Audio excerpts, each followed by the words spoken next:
Jean-Pierre, est-ce qu'on peut revenir sur les grands moments de ta vie où tu étais dans le Grand Sud et reparler de la réhabilitation des îles d'Amsterdam avec notamment les espèces invasives qu'il pouvait y avoir là-bas?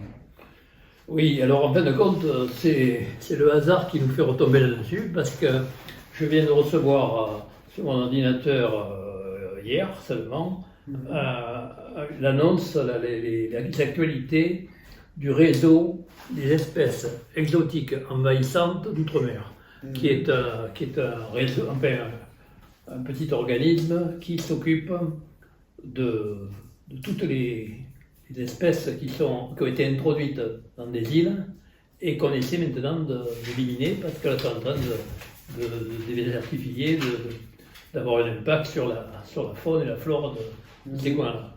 Alors ça me fait plaisir, parce que ça date donc d'hier, et ça a été envoyé par l'UICN, c'est-à-dire un organisme de protection de la nature international. Et c'est la partie française qui a envoyé ça, parce qu'en fin de compte, ce que les Français ne savent pas, c'est qu'ils sont les deuxièmes au monde, après les États-Unis, à avoir une zone de mer et de zones protégées qui restent un peu des confettis de notre ancien empire. Et donc, toutes les îles qui n'étaient pas habitées et qui sont restées comme ça, eh bien, on s'aperçoit que ça a une importance énorme dans la biodiversité mondiale. Et ça, on n'avait pas compris avant. Maintenant, on s'aperçoit qu'en fin de compte, on est riche en zones marines, en deuxième monde, et puis on a des îles comme les terres d'Australie, où il y a, par exemple, la Kerguelen, toutes ces îles autour, au sud de l'océan Indien. C'est les zones au monde qui sont les plus riches en oiseaux marins. Et il peut y avoir, par exemple, sur l'île de la Possession, ou même sur l'île de l'Est, par exemple, qui est juste en face, il peut y avoir 60 tonnes d'oiseaux au kilomètre carré. Donc c'est une échelle qu'on n'imagine pas. Et donc, on m'a envoyé ça pour montrer que maintenant, ils sont en train de faire tout un tas de programmes, et ça arrive 40 ans après ce qu'on a fait dans les terres australes. Donc c'est amusant. Et nous, alors, on était un peu des pionniers, en tout cas au niveau français, et même pas loin presque au niveau mondial. On est allé apprendre chez les Néo-Zélandais, qui eux ont des tas de plantes et d'animaux introduits qui ont été un peu pilotes. Et on a appris donc comme ça comment enlever les animaux. C'est pas facile. Introduire un animal, il suffit d'introduire un couple, ou les plantes, il suffit d'introduire une graine. Mais par contre, pour l'enlever après, ça c'est dur à faire, parce que parfois, souvent, c'est impossible. Les rats, par exemple, qui ont été introduits sur les îles, on arrive maintenant, avec beaucoup de travail, à éliminer de petites îles, mais sur les grandes îles, on n'y arrive pas. Donc c'est actuellement possible, mais ça demande énormément d'efforts. Et ça montre bien que l'érosion de la biodiversité, c'est-à-dire introduire un animal dans un écosystème déjà bien équilibré, ça fout une zizanie terrible. Introduire un rat sur certaines îles, ça liquide la moitié de la faune, par exemple. Donc on a fait ça. Alors on est parti de l'île d'Amsterdam, qui se trouve donc dans le sud de l'océan Indien, et qui est dans les terres d'Australie Antarctique française. Et là, en particulier, ce qui nous avait intéressé, c'est qu'on a découvert une nouvelle espèce d'albatros, mais une nouvelle espèce qui faisait 3,20 m d'envergure. Donc on l'a confondée en réalité avec une autre espèce qui est très proche, qui est très courante, et qui se trouve à peu près sur toutes les îles autour de l'Antarctique. Mais par contre, celle-là, on ne l'avait pas repérée. Or, elle n'a pas le même cri, elle a des dessins de la tête qui ne sont pas pareils, donc on s'est rendu compte. Et après, on a fait la preuve par l'ADN, en faisant le séquençage de l'ADN, on s'est aperçu que ce n'était pas la même espèce, donc on avait bien raison, et on l'a décrit comme une nouvelle espèce. Donc l'albatros Amsterdam a été décrit comme ça, et puis on s'est rendu compte que ces albatros Amsterdam, il était sur une île où on avait introduit des bovins, et ces bovins, c'était tellement répandu qu'ils piétinaient les nids d'albatros, il ne restait plus que 10 couples d'albatros, donc 10 nids, sur une espèce qui n'existait nulle part ailleurs dans le monde. Donc on s'est dit en même temps, il faudrait quand même essayer d'éliminer, en plus, non seulement ils étaient en train de supprimer les albatros d'Amsterdam qui étaient de nouvelles espèces. Mais en plus, ils avaient complètement désertifié l'île parce qu'ils piétinaient le sol, il n'y avait évidemment pas de prédateurs sur l'île, donc la terre partait, les arbres ne pouvaient plus pousser, c'est un problème terrible, quoi. Donc on a essayé de les faire disparaître. Pour ça, on a déposé un projet d'aménagement de l'île Amsterdam. Alors, l'histoire de l'albatros d'Amsterdam et du projet de réhabilitation écologique de l'île d'Amsterdam, ça date de 1983, hein, donc 40 ans avant maintenant. Le projet d'aménagement de l'île d'Amsterdam, c'est-à-dire comment on a essayé de faire un ensemble pour voir comment organiser tout ça, ça date de janvier 87, donc tu vois, ça date pas d'aujourd'hui. Et on est arrivé, bon, c'est pas très sympa pour les bovins, mais enfin on a essayé de les envoyer à des pays sous-développés, mais il y avait des problèmes vétérinaires, ils n'étaient pas acceptés. Donc, en fin de compte, on a laissé tomber. Ils ont été abattus, comme ça, sur place, hein, les derniers par hélicoptère. Et on les a laissés pourrir sur place. Et en 15 jours, il y a eu beaucoup de mouches, et puis après, ça s'est arrêté.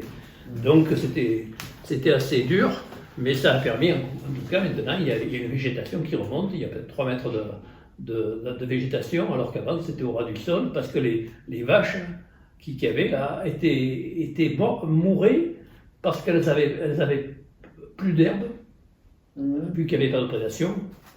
Elles se reproduisaient jusqu'à ce qu'elles ne puissent plus manger, et elles ne pouvaient plus manger quand il n'y avait plus d'herbe.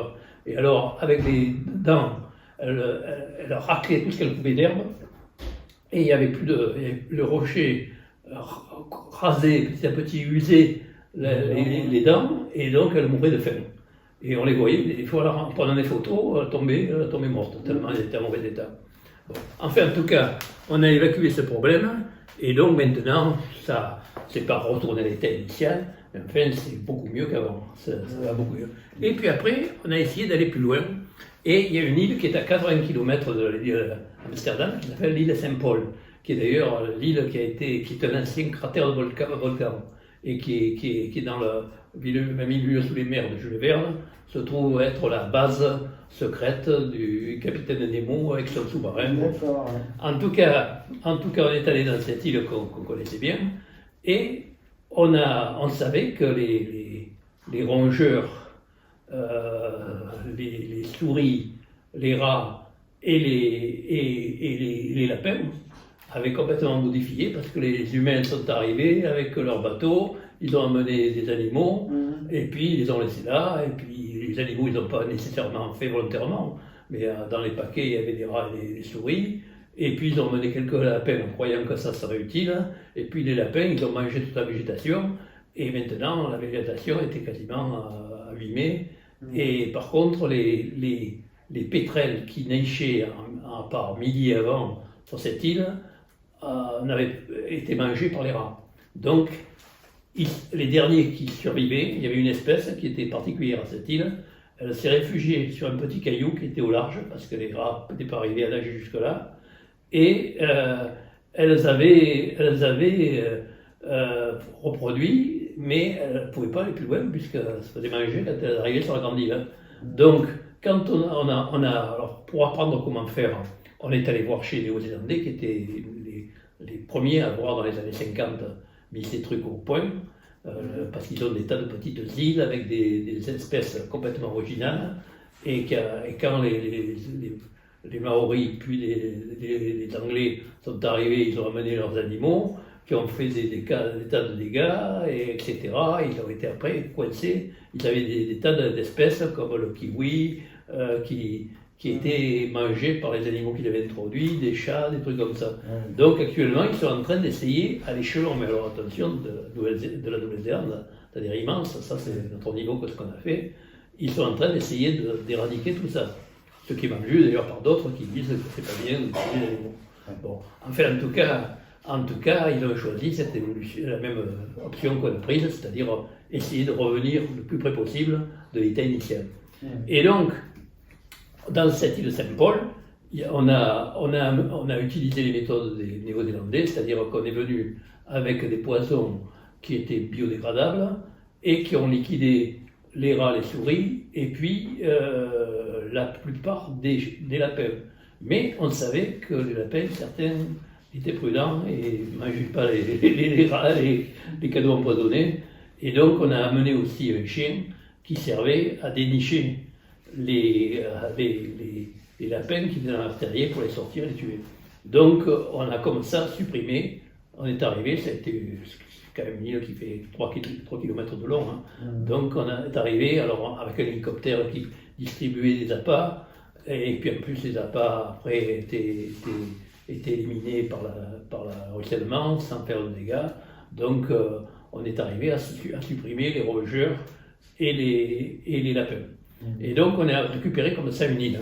Et ça, à l'époque, en France, c'était pilote. Alors qu'à l'étranger, il y avait la Nouvelle-Zélande qui avait déjà fait ça. Donc ça date. Donc on a fait ça donc, dans les années 95. Et puis ensuite, alors ça c'est tous les rapports, mais en réalité on a fait des tas de publications là-dessus.